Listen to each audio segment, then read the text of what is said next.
V temeljni kamen ljubljanskega nebotičnika je urezan verz Otona Župančiča, da naše zrnje bo imelo leho in nam bo letina pod varno streho. Anja je obiskala prijetno družino, ki živi pod to varno streho v nebotičniku. Lastnika sta že od nekdaj želela stanovanje v ožjem mestnem jedru. Tako se je družina preselila pred leti iz novega bloka v to stavbo iz prejšnjega stoletja. Nahajamo se v nekoč najvišjem objektu naše prestolnice, v Nebotičniku, ki je bil zgrajen v 30 letih prejšnjega stoletja in je temeljito zaznamoval ljubljansko mestno veduto. Oče Nebotičnika, znameniti ljubljanski arhitekt Vladimir Šubic, je bil poznan predvsem po svojem navdušenju nad Ameriko in po spremljanju vseh tehnoloških novosti v gradbeništvu. Ves čas gradnje si prizadeval za skrbno uporabo vseh tehnoloških novosti. Vodili sta ga predvsem natančnost in pa varnost. Upošteval ju je tako temeljito, da je bila zgradba ob koncu gradnje kar 20krat bolj varna, kot je predpisoval takratni zakon.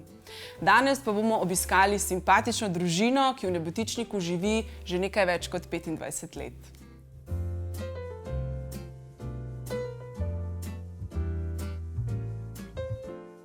Gospa Gaber, povejte mi prosim, kdo vse živi v vašem gospodinjstvu? Tukaj živimo dve hčeri, moj mož in jaz. Tretja hči, Hana, se je že pa pred 2 letoma odselila na svoje. Imamo pa še 2 družinska člana, to sta naša 2 Salukija, Dimni in Soraja. Ampak redko smo samo mi doma. Lokacija je taka, da pravzaprav vabi še druge, da pridejo sem gor, če so prijatelji slučajno v centru, se zelo radi oglasijo. Potem pa že od nekdaj so k nam hodili prijatelji otrok in to počnejo še danes. Pridejo po knjigo, pridejo po kulturo, pridejo poslušati glasbo, pridejo kaj pojesti in vrata imamo odprta vedno in za vsakogar. Pred 25 leti ste se preselili iz novozgrajenih blokov v Trnovem, tukaj v Nebotičnik. Zakaj? Kaj bo botrovalo tej odločitvi? Z možem sva si že od nekdaj želela živeti res v strogem centru mesta, zaradi najine navezanosti oziroma najine želje po kulturnem in družabnem življenju, ki je v Ljubljani seveda lahko zelo pestro.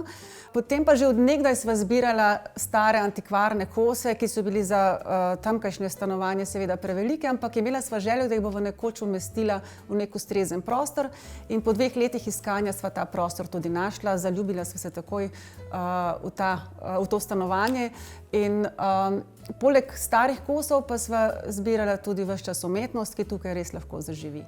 Za stara stanovanja je značilno, da imajo ponavadi vsaj en hodnik, ki pa ga tukaj pri vas ne opazimo. Je recimo bil tloris spremenjen v času prenove ali bil prvotno že tak? Tloris smo spremenjali 2krat in prvič, ko smo prišli, je tukaj res obstajal 26 kvadratnih metrov velik hodnik in ogromno majhnih sob in niš. To smo spremenili tako, da smo stanovanje osvetlili z obeh strani in združili kuhinjo, jedilnico in bivalni prostor, kar ustreza našemu načinu bivanja. Prav tako smo potem še enkrat spremenjali tloris, ko se je povečala družina in so otroci zlasti v času pubertete potrebovali svoje intimne prostore. Skratka, vam je bilo v bistvu pomembno, da je prostor čim bolj odprt, da je čim več svetlobe, čim več pretoka nekako. Točno tako, ker tako živimo, odprto in svetlo. Kaj pa na primer stavbno pohištvo? Oken vam po vsej verjetnosti ni bilo dovoljeno menjati, ne? Res je, stavba je spomeniško zaščitena in kar se tiče zunanje podobe, mora ostati nespremenjena.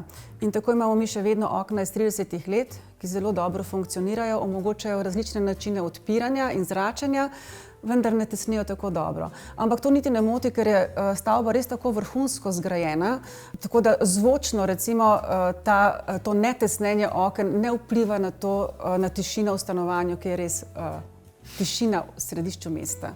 Vrhunska kvaliteta bivanja, lahko rečemo. Ja, stavba je vrhunsko narejena in res omogoča individualnost bivanja. Je narejena na način kletke in v stanovanju imamo samo 2 stebra, ki sta nosilna stebra, vse ostalo pa lahko modificiramo po svojih željah. Če vaše stanovanje že samo na hitro prešinemo s pogledom, lahko opazimo, da je zelo svetovljansko, eklektično, različni slogi pohištva iz različnih obdobij. Ste stanovanje opremljali sami ali ste imeli kakšno pomoč mogoče? Čisto v začetku je zasnovo naredila arhitektka Alenka Ivančič, sicer pa sva z možem opremljala sama. Upoštevala sva prvič historični vidik, se pravi, ta se tiče predvsem izbora pohištva, manj umetnosti, kjer sva skušala umestiti v stavbo pohištvo iz 30 let, torej Art Deco, in to počneva še zdaj. Drug vidik pa je ta najina vpetost v retroavantgardistično umetnost, kjer konceptualno zbirava dela slovenskih in jugoslovanskih umetnikov, ki so delali, ustvarjali po zgledu ruske avantgarde. No in prej sem omenila, da veliko mladih ljudi prihaja k nam, veliko teh ljudi je pa tudi najinih prijateljev, tako da smo tukaj gostili vse člane skupine Irvin, Ivana Kožariča, Mladena Stilinoviča, Jadrana Adamoviča, Rašo Tudosjeviča, mislim res vso retroavantgardo. Zelo zanimiva pa je tudi vaša kuhinja. Ste jo zasnovali sami ali ste imeli kakšno pomoč?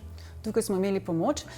Kuhinjo je zasnovala moževa hčerka Petra, ki je bila takrat še študentka arhitekture, zdaj pa arhitektka Petra Gaber Jovanovič in ima tudi svoj biro skupaj z možem.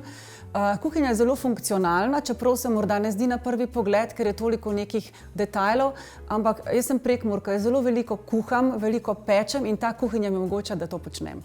V vašem stanovanju je pa tudi kar nekaj zanimivih detajlov, od orientalskih preprog, zelo zanimiva miza v dnevnem prostoru.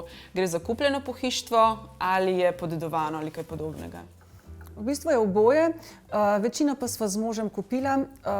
Preproge so iz Kuvajta, nekaj časa smo živeli tam, ko so bili otroci še majhni. Neka najlepša stvar, ki sva jo pa prinesla iz Kuvajta, ki nama veliko pomeni, pa je tale miza, orientalska, verjetno kitajskega izvora. Na njej sta dva zmaja, ki čuvata perlo življenja, napadajo pa jo druge živali, merjasci, levi, tigri. In te dva zmaja predstavljata dobro, plemenito v človeku, medtem ko so ostale živali zle sile, negativne sile in nizkotne sile v človeku. Kar se podedovanega tiče, jaz sem iz Prekmurja in v zakon sem prinesla baročno ogledalo in naslonjač z Soboškega gradu. 43. leta je namreč grof Sapari, ki je imel tam grad, ob kapitulaciji Madžarske pobegnil, predtem pa je razprodal skoraj vse pohištvo in nekaj tega je kupil stric mojega očeta, ki je bil takrat soboški kavarnar. Omeniti moramo tudi jedilnico v slogu Art Decoja. Pri izdelavi je uporabljen poseben furnir Makassar, ki so ga izjemoma uvažali in je bil značilen prav za Art Deco. Sicer pa gospa Gaber pri dekoriranju stanovanja rada uporabi tudi dober kič. Sem prav gotovo spadajo leopardi, ki jih je videti po vsem stanovanju. Vrhunec kiča pa je po njenem mnenju zavesa v dnevnem prostoru, ki jo je ustvarila sama. Pred dobrimi 15 leti je bila ta zavesa eksponat na njeni razstavi, na kateri se je ukvarjala predvsem s tezo, da umetnost, kadarkoli jo naredimo uporabno, postane kič. Takrat je poleg zavese razstavljala tudi torbice, šopke in pecivo v obliki maličevih krogov in križev. Zelo zanimiva pa je tudi vaša kopalnica, ki je opremljena v orientalskem slogu. Je to nek prostor, recimo, kjer si lahko privoščite popolno sprostitev? Kopalnica je za nas res neke vrste zatočišče, spa, kjer imamo svoje rituale in od nekdaj je bila polna dobre energije. Zasnovala jo je arhitektka Alenka Ivančič, ki je živela v Iranu in je imela pravzaprav posluh za to našo nostalgijo po arabskem svetu. Mnogokrat so v njej snemali videospote in zdi se, da res privlači ljudi, ker je čudovita. Otroci so se kot majhni igrali tam z Lego kockami. Veliko stvari se pomenimo ravno v kopalnici, ki je nekako točka, kjer se vsi srečamo. Prej ste omenili, da se tukaj v Nebotičniku res odlično počutite, kot da bi v bistvu živeli na vasi, na obrobju mesta. Kaj ste mislili s tem? Ja, mi res živimo v zelo urbanem okolju, res v centru Ljubljane, ampak kar se pa družbenega in socialnega življenja tiče, smo pa kot da bi res živeli na vasi. Imamo zelo dobre odnose z ljudmi, ki niso zgolj v stavbi, ampak ki so nekje v okolici Nebotičnika. Naprimer, greš v Namo in te prodajalke poznajo po imenu. In v mladinski knjigi, naprimer, so otroke vsako leto že čakale knjige za naslednje šolsko leto. To so malenkosti, ki le kažejo, da nismo neke stalne stranke, ampak da smo si bliže. Bližina Tivole je zelo pomembna za tako družino, kot smo mi, ki ima 2 psa. No, psa pa pogosto vodimo tudi na Grajski hrib, kjer imava s Petro vrt, ki ga obdelujeva, to je aktualno zlasti poleti. Ampak nismo pa res samo na vasi, to urbano okolje pa omogoča našo vpetost v kulturo. Prideš na cesto in vsa kultura je na dosegu roke.